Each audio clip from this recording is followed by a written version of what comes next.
Kumusta po kayo? Bago po ang lahat, first things first.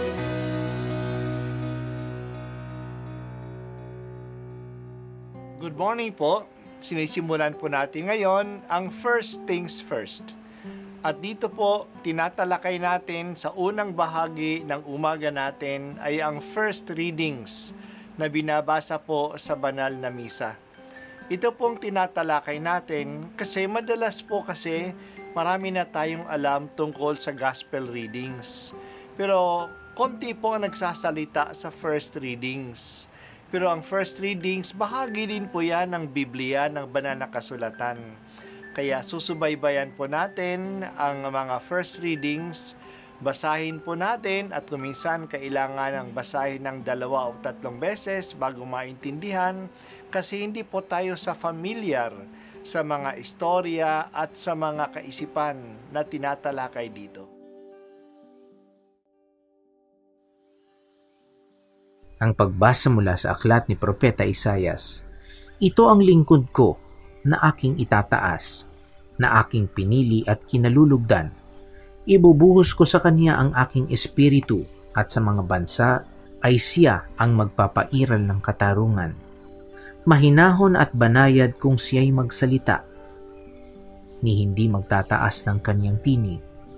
Ang marupok na tamboy hindi babaliin, ilaw na aandap-andap, di niya papatayin. At ang katarungan ang paiiralin, di siya mawawalan ng pag-asa, ni masisiraan ng loob. Paghahariin niya ang katarungan sa daigdig. Ang mga bansa sa malayo ay buong pananabik na maghihintay sa kanyang mga tupa. Ang Diyos ang lumikha't nagladlad ng kalangitan, lumikha ng lupa at nagbibigay buhay sa lahat ng bagay dito sa daigdig. At ngayon, ang Panginoong Diyos ay nagsabi sa kanyang lingkod, Akong Panginoon, tumatawag sa iyo. Binigyan kita ng kapangyarihan upang pairalin ng katarungan sa daigdig. Sa pamamagitan mo ay gagawa ako ng pakikipagtipan sa lahat ng tao at magdadala ng liwanag sa lahat ng bansa. Ikaw ang magpapadilat sa mga bulag at magpapalaya sa mga bilanggo ng kadiliman. Ang salita ng Diyos. Salamat sa Diyos.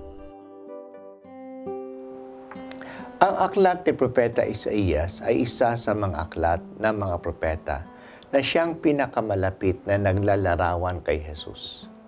Sa matagal na pagninilay ng mga Kristiyano sa aklat ni Propeta Isaias, nakita nila ang 4 na awit o 4 na tula na nagpapahiwatig ng pangyayari sa buhay, misyon, pagpapakasakit at pagkamatay ni Jesus.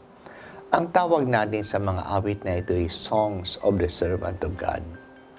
Ang mga ito ay tumutukoy sa isang lingkod ng Panginoon. Hindi sinasabi kung sino ang lingkod na ito. Maring ito ay ang propeta mismo, o ang bayan ng Israel, o isa pang propeta na darating. Para sa ating mga Kristiyano, ito'y tumutukoy kay Jesus. Ang sumulat ng mga awit na ito'y nabuhay ng mga 500 taon bago pa dumating si Jesus. Ang apat na awit na ito'y binabasa tuwing Holy Week. Ang unang 3 awit ay mapapakinggan natin ngayong Lunes hanggang Miyerkules, at ang huli na siyang pinakamahaba at pinakatumpak sa Biyernes Santo. Ang unang awit na narinig natin ngayon ay tungkol sa isang lingkod na kinalugdan ng Diyos. Sa kanya ibinuhos ng Diyos ang kanyang espiritu. Ang kanyang misyon ay nagpapahayag at nadalhin ng katarungan sa mga bansa. Ngunit hindi sa paraang maingay o palaaway. Hindi siya sisigaw. Hindi siya magrarally. Mahinahon lang ang boses niya. Hindi niya papatayin ang apoy na aandap-andap o babaliin ang sangang yumuyuko o mahina na. Ginagalang niya ang kalagayan ng lahat. Aabangan ng mga bansa ang mga aral niya. At ang lingkod na ito'y hinubog ng Diyos at siya ay magiging pagtitipan ng Diyos sa mga bansa upang maging liwanag siya ng mga nasa kadiliman. Bubuksan niya ang mga mata ng mga bulag at papalayain ang mga nasa bilangguan. Kung titingnan natin ang buhay ni Jesus, hindi ba naglalarawan ang awit na ito tungkol sa Kanya at sa Kanyang misyon?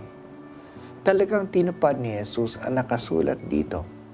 Nanawagan siya ng tunay na katarungan, ng kayusan ng relasyon sa Diyos at sa tao, pero sa paraan o sa mensahe pero hindi sa paraan o mensahe ng paghihimagsik o pakikipaglaban. Tinulungan niya ang mga mahirap at ang mga may sakit. Nilalapitan niya ang mga tao dahil sa kanyang mga aral, hindi lang dahil sa kanyang mga milagro. Ang mga makasalanan ay hindi niya tinataboy, ngunit binibigyan ng pag-asa. So He binds up the broken-hearted. Talagang si Jesus ay kinalulugdang anak ng Diyos. 2 beses sinabi ito sa kanya ng boses mula sa langit. Noong siya ay bininyagan at noong nagbagong anyo siya sa itaas ng bundok. Siya talaga ang tunay na lingkod ng Diyos. Gawin mo kami, O Diyos, na maging lingkod mo. Sana maging kalugod-lugod din kami sa iyo, sa aming pagtupad kay Jesus, sa aming pagtulad kay Jesus, ang original at tunay na lingkod mo.